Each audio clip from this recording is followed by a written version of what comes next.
Primeiramente, boa noite a todos.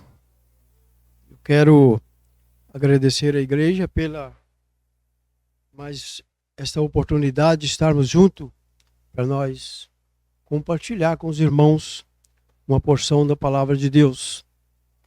Quero também agradecer aos irmãos pelas orações a favor do Silvio Júnior, que fez a cirurgia na quarta-feira, que fez ontem 8 dias e está passando bem.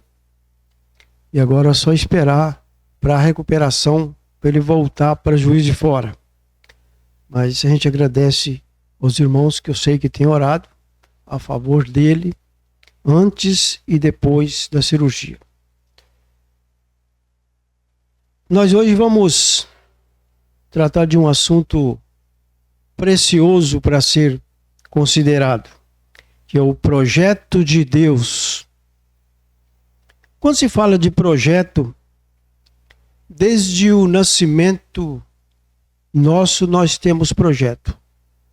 Nos primeiros dias de vida, primeiros anos, os pais fazem projeto para os seus filhos, para ir para a escola, no prezinho. Depois tem a escola até uma formação, numa faculdade. Enfim, sempre tendo projetos. Depois que nós pegamos uma certa idade, nós mesmos começamos a fazer os nossos projetos. Já não é os pais que fazem mais os projetos dos filhos, eles mesmos fazem seus projetos. Mas o projeto de Deus que nós vamos estudar hoje, nós vamos ver quais são as pessoas que estão inseridas nesse projeto. Porque quando se fala do projeto de Deus, o homem que ainda não creu pode pensar que ele está inserido nesse projeto, mas não está. E nós vamos ver isso pela palavra de Deus, e quando começou esse projeto, eu quero convidar para nós ler 1 Pedro, capítulo 1 e versículo 20.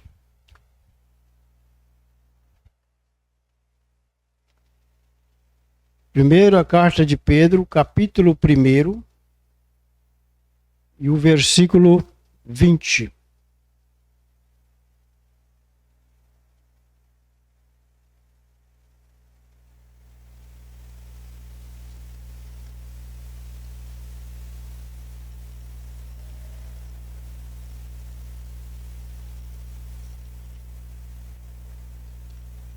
Todos encontraram? Então vamos fazer a leitura.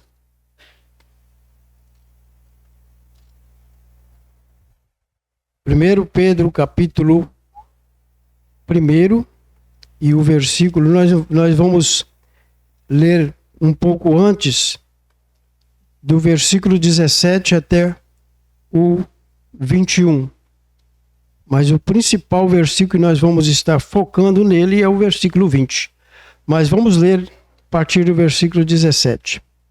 Ora, se invocais como Pai aquele que sem acepção de pessoa julga segundo as obras de cada um, portai-vos com temor durante o tempo da vossa peregrinação, sabendo que não foi mediante coisas corruptíveis, como prata ou ouro, que fostes resgatados do vosso fútil procedimento que vossos pais vos legaram, mas pelo precioso sangue, como de cordeiro sem defeito e sem mácula, o sangue de Cristo, conhecido com efeito antes da fundação do mundo, porém manifestado no fim dos tempos, por amor de vós.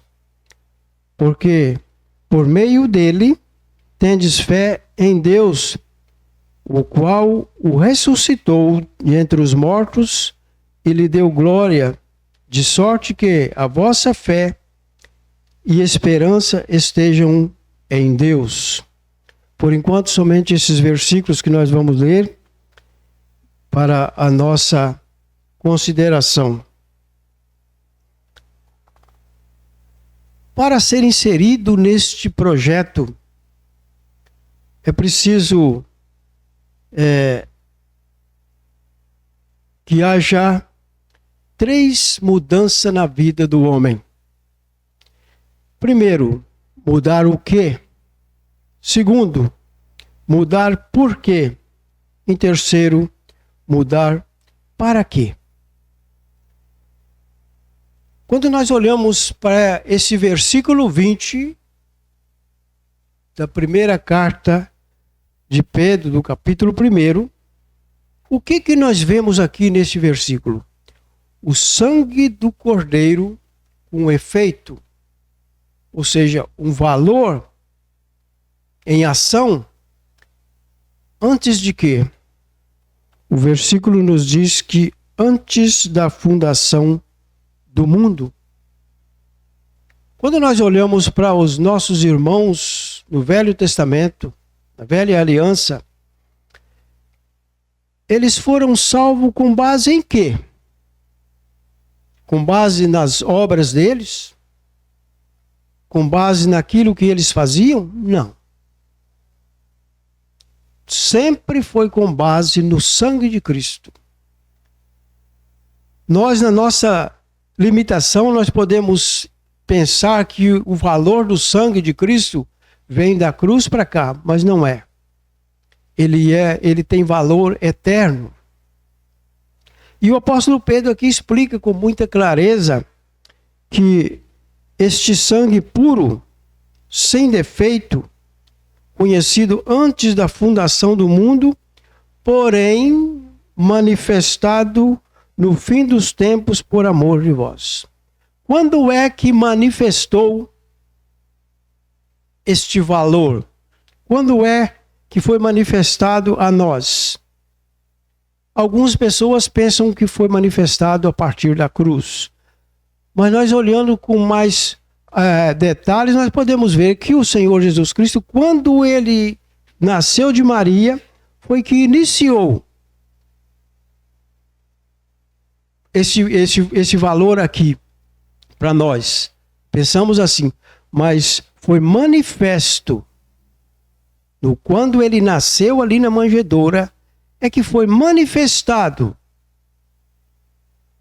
o Senhor da glória, aquele que veio resolver o problema do homem, foi manifestado a nós no fim dos tempos por amor de vós. Silvio, um comentário interessante, né, nesse versículo aí que fala que ele foi conhecido ainda antes da fundação do mundo, mas conhecido por quem? Por nós mesmos, porque antes de criar o mundo, lá no versículo 1 de Gênesis 1, fala que criou Deus os céus e a terra. Nós vamos ler ele daqui a pouco. A palavra usada para Deus ali é Elohim, que é um plural, né? Um plural. Nós temos essa leitura para fazer ainda associando a este versículo, e temos 1 João também 1:1. Quando o Guilherme até adiantou alguma coisa, em Gênesis 1:1, o que aconteceu? Gênesis capítulo 1 e o versículo 1. No princípio criou Deus os céus e a terra. O princípio de Deus, o princípio da criação. Porque quando nós olhamos a eternidade, a eternidade não tem como você explicar, porque ela não teve início. Não tem princípio. Agora, no princípio criou Deus os céus e a terra, no princípio da criação de todas as coisas. Quando ele se tornou conhecido ao homem, no princípio ele criou tudo isso que nós vemos, tudo isso que existe, foi criado por Deus. E quem estava presente com ele? O Senhor Jesus Cristo.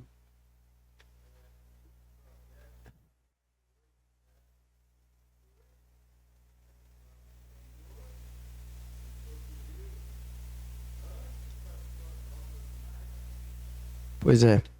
Então, antes das suas obras mais antigas, e ele tinha no seu projeto, ele tinha você, ele tinha eu, ele tinha todas as pessoas já no seu projeto. Deus projetou para salvar o homem antes que o homem nascesse. Quando nós nascemos, Deus já tinha um projeto para nós. Por isso que a Bíblia diz que o Evangelho é pregado ao homem para quê? Para ele se arrepender dos seus pecados. Porém, nem todas as pessoas vão reconhecer isso.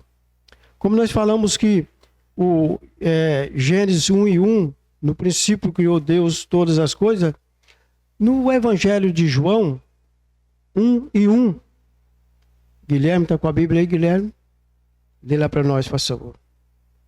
No princípio era o Verbo, e o Verbo estava com Deus, e o Verbo era Deus. O Verbo era Deus. O Verbo não era um Deus. O Verbo era Deus. O Senhor Jesus Cristo tem todos os atributos de Deus.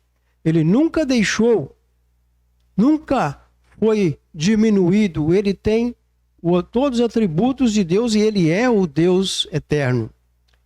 Portanto, no início da criação, nós vemos que ele estava presente e o valor do seu sangue seria derramado no fim dos tempos por amor de vós, como o apóstolo Pedro escreve. Então, João aqui está dizendo, como nós vemos ali, o Verbo era Deus. O Verbo estava com Deus e o Verbo era Deus. E para ser inserido nesse projeto, como nós falamos, eu preciso passar por 3 mudanças. Qual é a primeira mudança que eu preciso passar para me ser inserido nesse projeto de Deus? De ter garantia da minha morada eterna. Um projeto que ele projetou para mim, mas eu estou fora dele. É preciso que eu seja inserido nesse projeto. Ele quer que eu seja inserido nesse projeto, mas é preciso que eu passe por algumas mudanças. Qual é a primeira mudança que é necessário passar?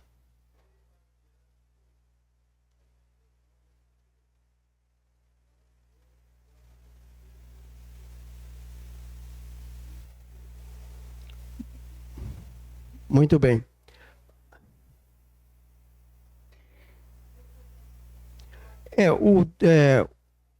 Mudar o quê? Primeiro eu preciso mudar o meu pensamento com respeito a Deus.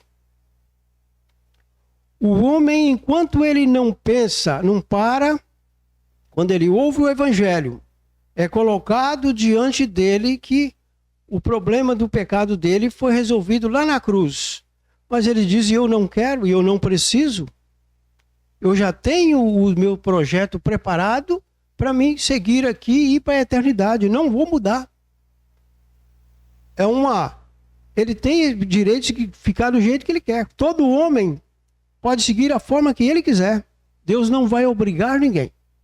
Só que não será inserido nesse projeto.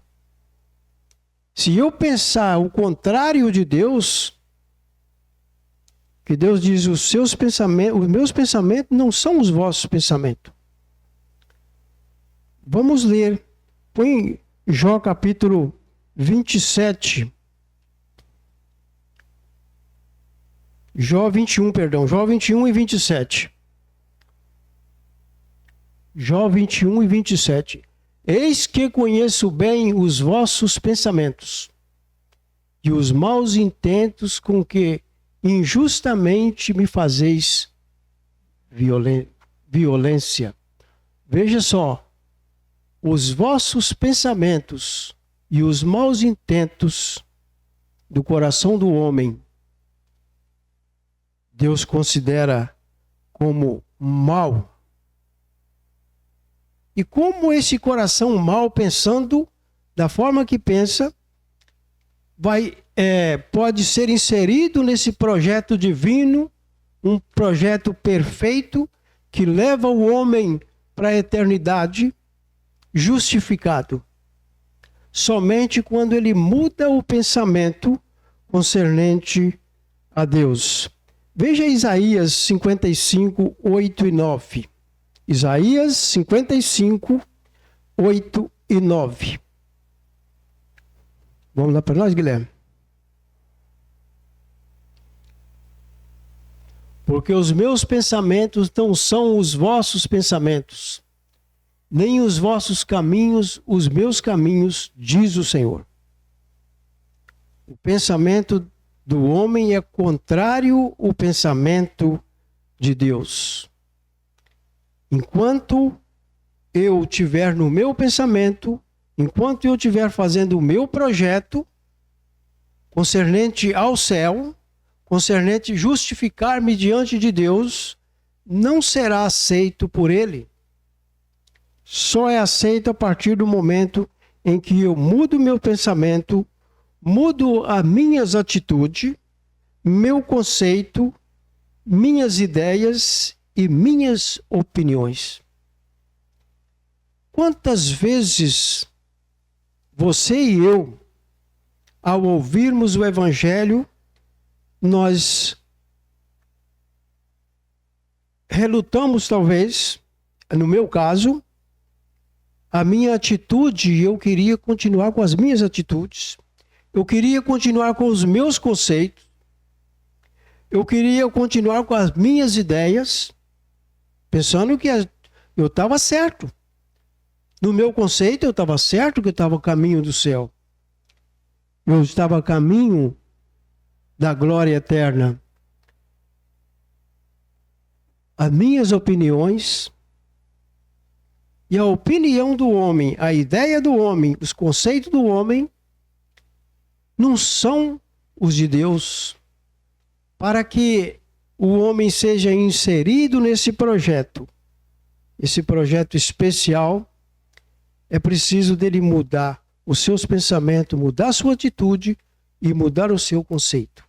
Mudar ideia, mudar opinião. Quantas vezes o Evangelho foi pregado para você e você tomou uma atitude concordando com o projeto de Deus? Às vezes pode alguns aqui que podem responder. Aí é a primeira vez que eu ouvi e eu concordei plenamente com o projeto de Deus. Abandonei os meus projetos e passei a seguir o projeto soberano de Deus. Outros vão dizer, olha, eu relutei muito tempo. Eu tinha os meus conceitos e foi difícil para mim deixar os meus conceitos para aceitar o projeto de Deus, para concordar com o plano perfeito de Deus. É isso que muitas vezes separa o homem. Muitas vezes leva o homem para a condenação porque ele não quer admitir isso. Ele vive aqui. Uns vivem poucos anos, outros vivem uma meia idade, outros vai até uma idade mais avançada, mas não muda os seus conceitos concernente à eternidade.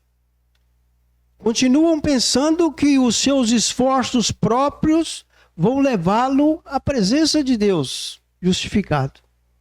E Deus não aceita isto. O homem tem a liberdade de escolha. Muitas vezes esta escolha ele demora para fazer.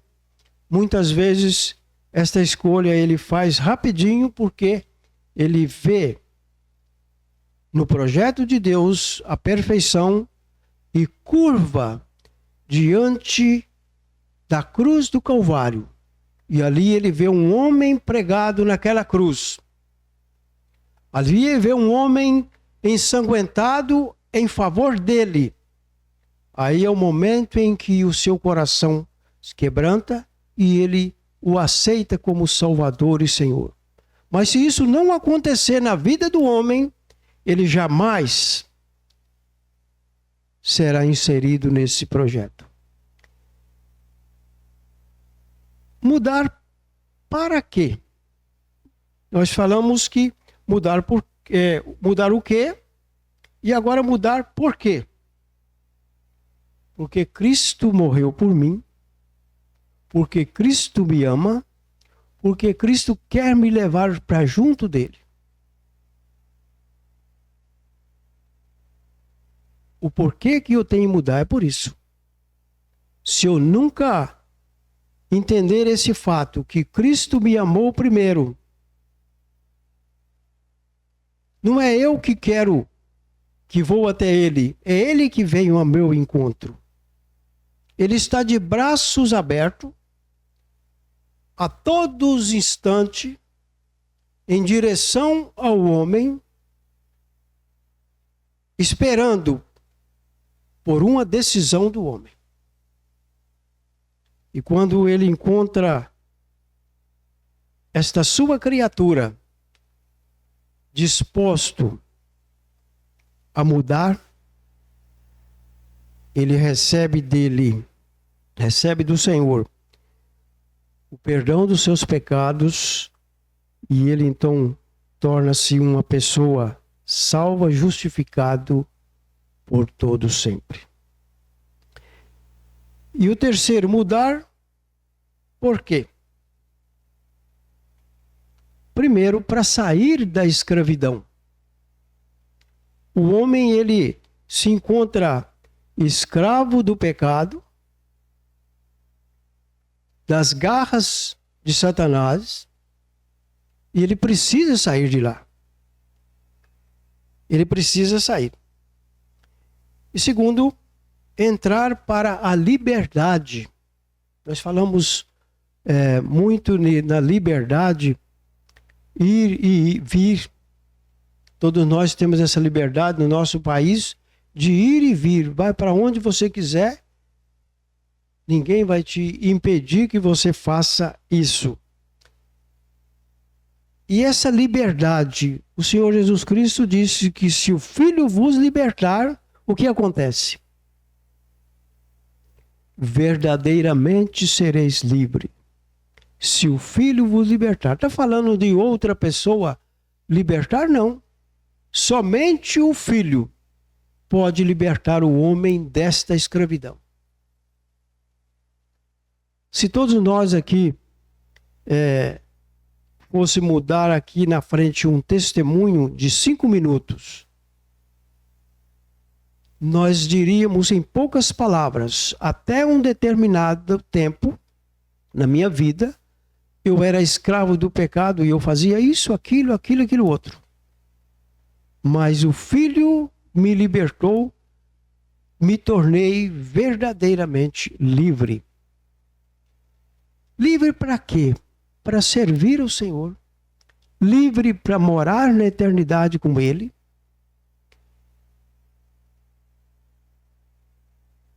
E terceiro, para entrar na presença de Deus para sempre. Quando nós pregamos o Evangelho e afirmamos, com base nas Escrituras, que aquele que crê tem vida eterna, não entra em juízo. Em João 5:24 diz que nós não vamos entrar em juízo, mas já passamos da morte para a vida. Naquele dia que você creu, naquele dia que eu criei, naquele dia que todo o homem em toda a face da terra creu em Jesus Cristo, ele passou da morte para a vida.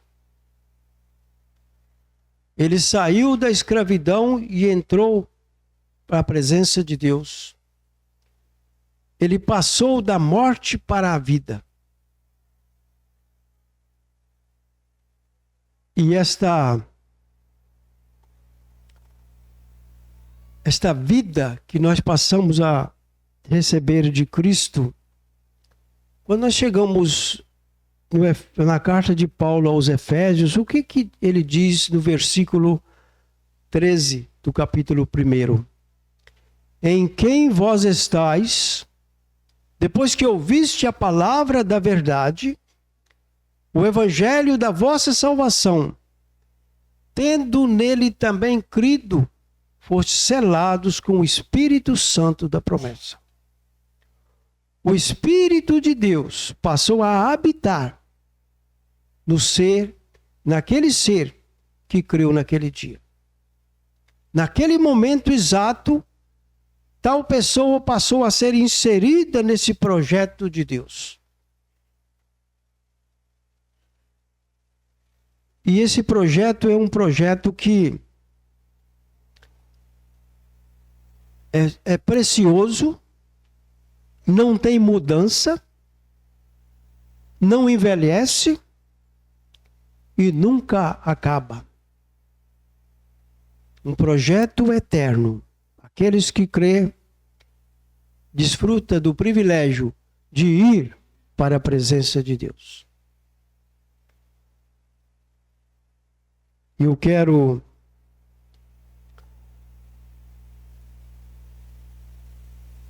dizer para as pessoas que estão nos acompanhando, talvez na sua casa, se você ainda não está inserido nesse projeto de Deus, é importante você fazer uma reflexão na sua vida.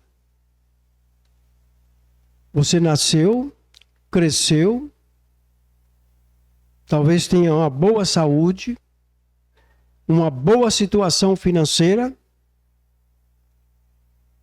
mas se não crer, se não dobrar diante da majestade suprema de Deus, jamais será inserido nesse projeto.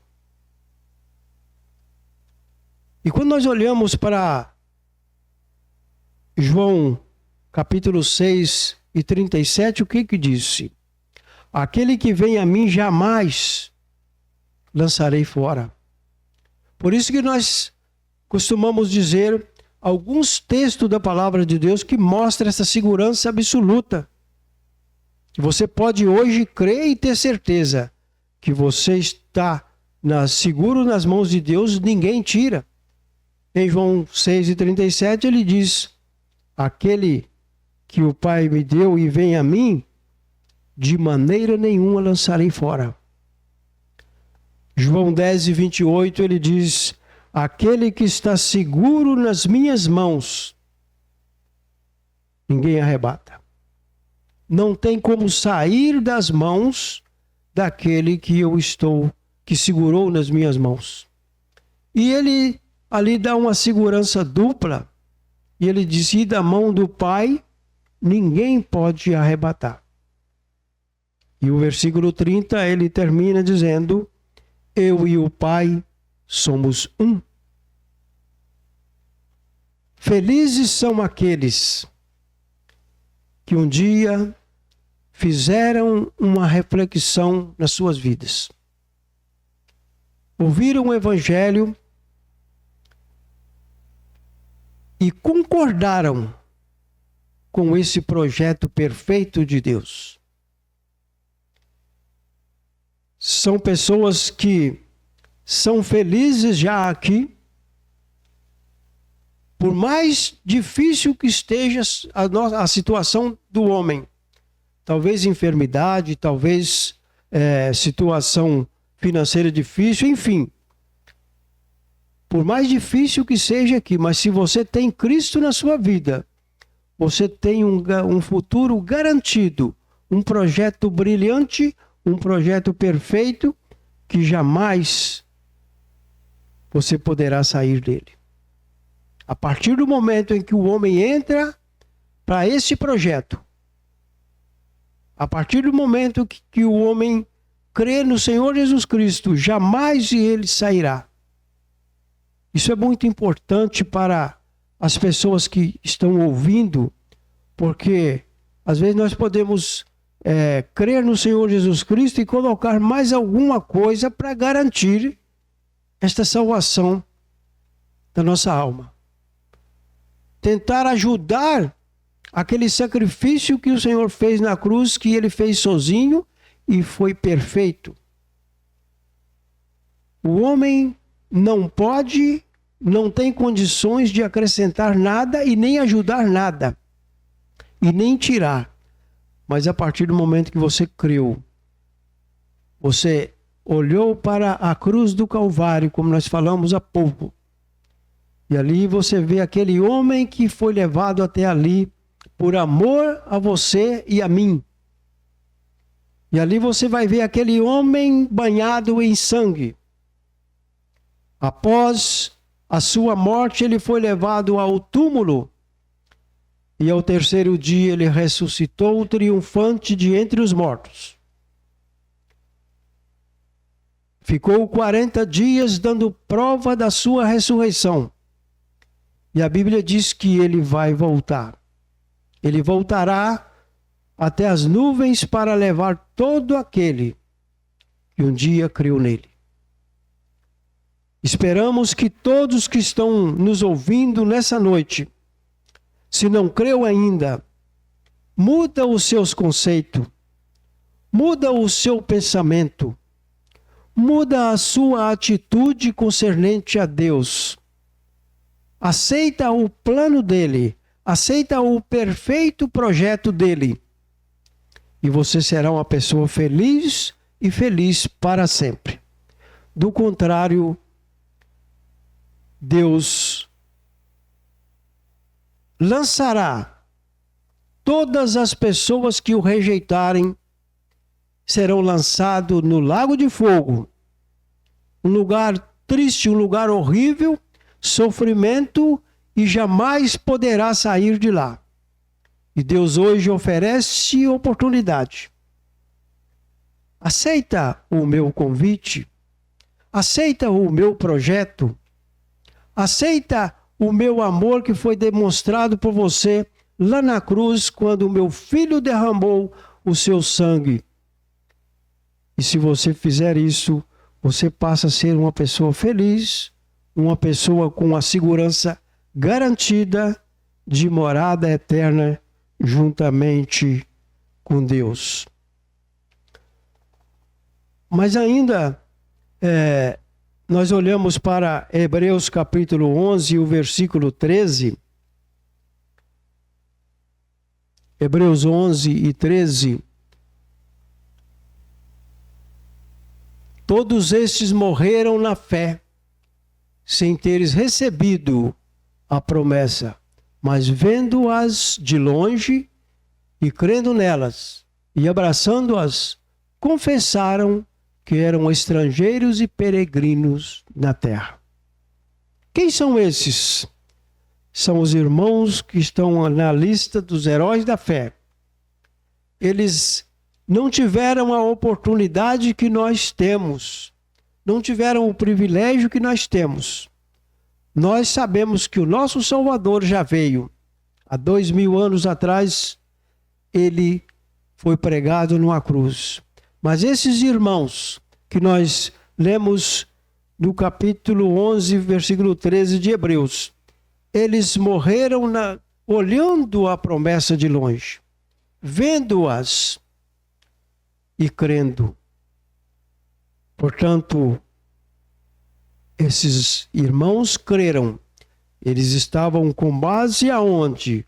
A salvação deles estavam baseada em 1 Pedro 1 e 20.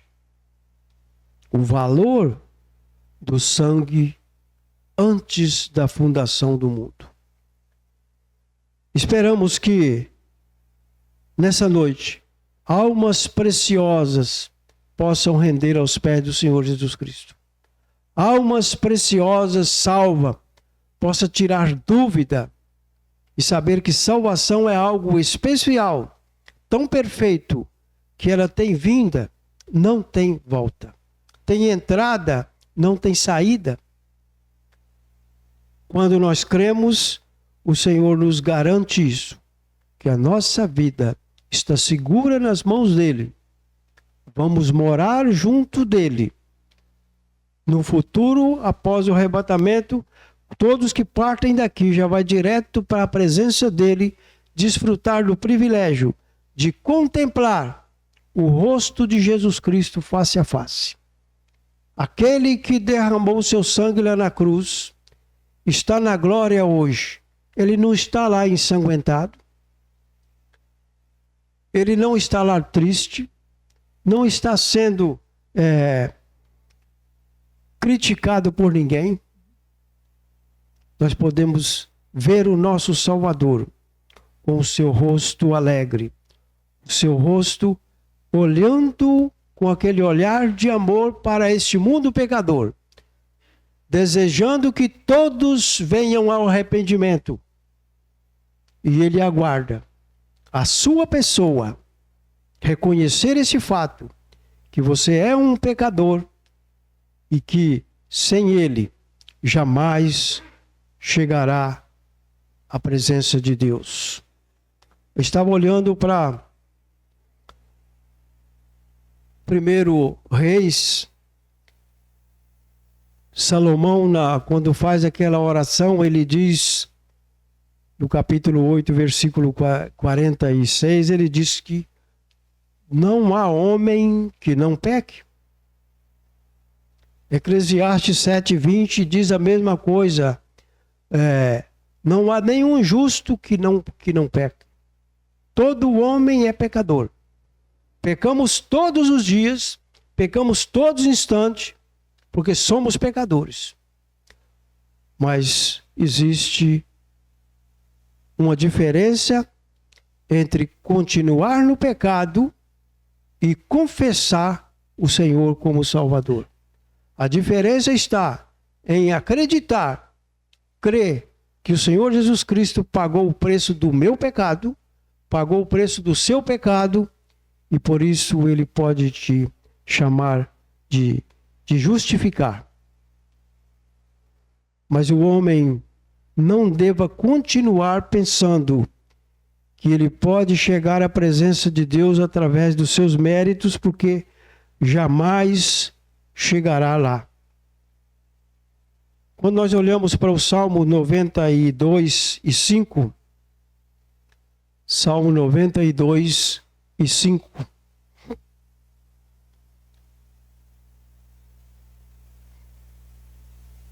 quão grandes são, Senhor, as tuas obras, muito profundas são o quê? Os teus pensamentos. O pensamento de Deus é profundo, não tem como nós calcular, não tem um aparelho que possa medir a profundidade deste amor. E quando nós voltamos para o seu projeto, olhamos para a profundidade desse amor e que ele quer me inserir nesse projeto. Ele quer salvar a minha alma. Ele quer me tirar da escravidão do pecado e da condenação e me posicionar salvo na pessoa gloriosa do Senhor Jesus Cristo. E quando eu aceito isso, ele fica satisfeito. Esperamos que nessa noite, todos que estão nos acompanhando possam fazer uma reflexão nas suas vidas e ver que um dia vai enfrentar ou vai encarar o Criador. A Bíblia diz que ao homem está ordenado morrer uma vez e vindo após isto o juízo. Aquele que está justificado não passa pelo juízo, vai direto para a presença de Deus. Mas aqueles que não estão justificados em Cristo Jesus, aqueles que não creram, não o receberam como Senhor e Salvador da sua alma, vão passar pelo juízo de Deus e será lançado na condenação. Que isso não venha acontecer com a sua vida, que está nos ouvindo hoje, e possa entregar ao Senhor Jesus Cristo, convidando Ele para entrar no seu coração e salvar a sua alma. Que Ele mesmo esteja aplicando nos nossos corações estas palavras, para que possamos prosseguir aqui, alegres, os salvos possam continuar anunciando a palavra com alegria e aqueles que não creram possam refletir e apressar o momento da sua decisão. E Deus quer que isso seja hoje. Que Deus assim esteja nos abençoando. Amém.